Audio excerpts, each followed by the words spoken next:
Power, a word we use to describe those who hunger for success, wealth, fame, greatness. But why does it matter?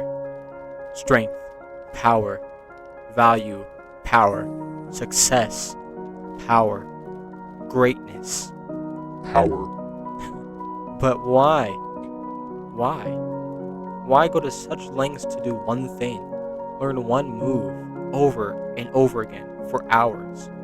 Why do we Tekken players grind so hard, harder than most fighting game players, at this complicated 3D game? Tons of movement and strength.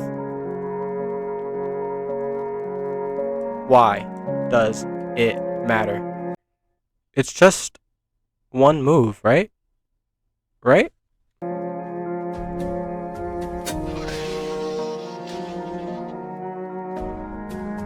Ron. It's a gooch.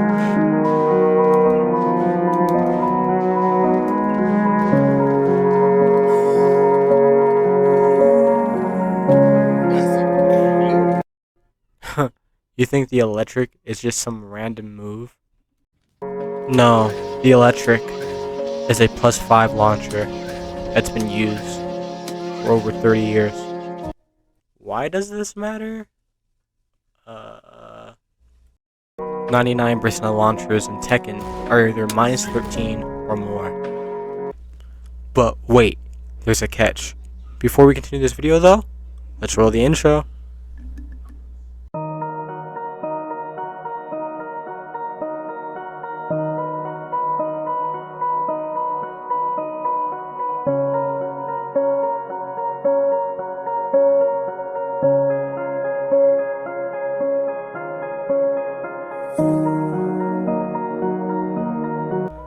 Alright, now that that's done, let's go for a little history lesson. First, for that to happen, we have to go back. Far back. No, this is definitely not far back. Next. Okay, great game, badly balanced, but not this one either. Bro, come on, Electrics didn't even launch in this game. Next. Really? This is just disrespectful at this point. Anyways, next. Here we are. Yes, stop here. Okay, let's talk. So the electric didn't even exist in this game. It was just the wind godfist, which usually in modern games we opt to avoid. Oh, by the way, I'm going to skip some games here. I'm only going to talk about the ones that seem more notable to me. In this game, 𝐂𝐤𝐧𝐬 didn't have an electric either. It was just the wind godfist. But when you buffered it into tag, it was a mid, which was using a lot of mix-ups. In this game, he got the electric version, but you only were guaranteed a hell sweep, so it wasn't very good. But on counter hit, then you got the big boy combos, which we all know and love. Wasn't this game just amazing? Look at this. In this game, you could do it 5 times in a row, but it was pretty much relatively the same move, except it launched a normal hit as well. This game, we're not even going to talk about how badly balanced this game was. Okay, I'm skipping DR, don't be mad, but it's basically the same move in DR, so next. 𝐂𝐤𝐬 was pretty bad in this game due to the fact that he was nerfed into the ground, and they made his electric go from 13 frames to 15 frames, which definitely hurt him a little bit. Noticeably, all the other electrics were the same as well. I'm pretty sure every electric change went to 15 frames, but this hurt this Mishima the most. In this game, it was the same electric, but this character was considered strong by most people, especially the Koreans, mainly due to the fact that the movement in this game was really strong, which helped with this electric a lot.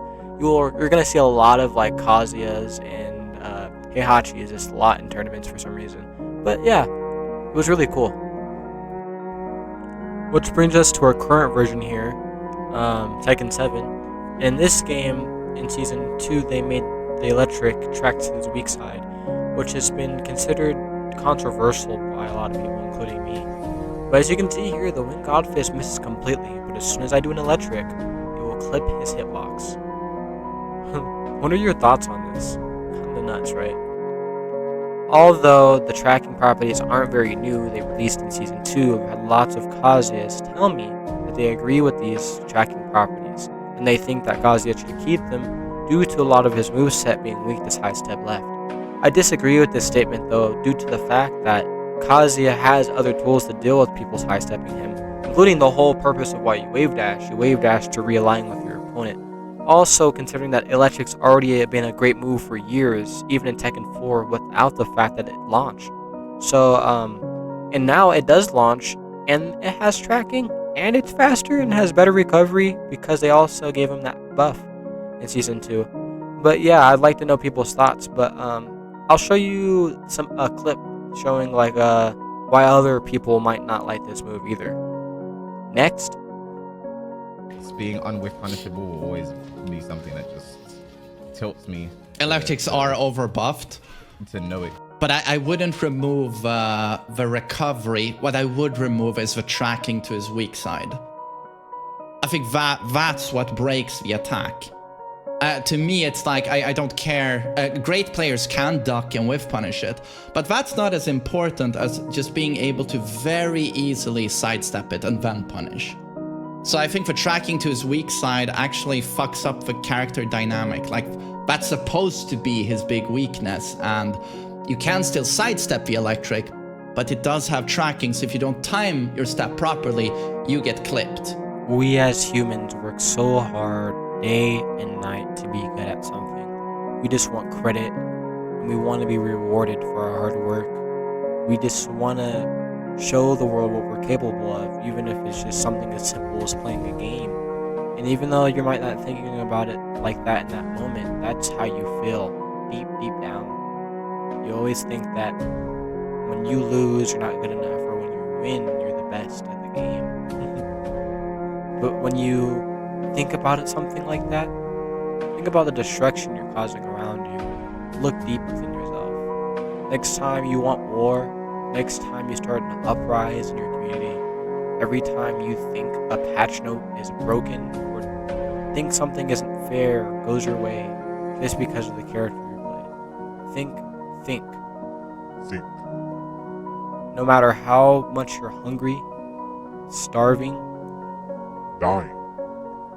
think about the destruction you're causing in your community just because you have a huge disagreement on one thing.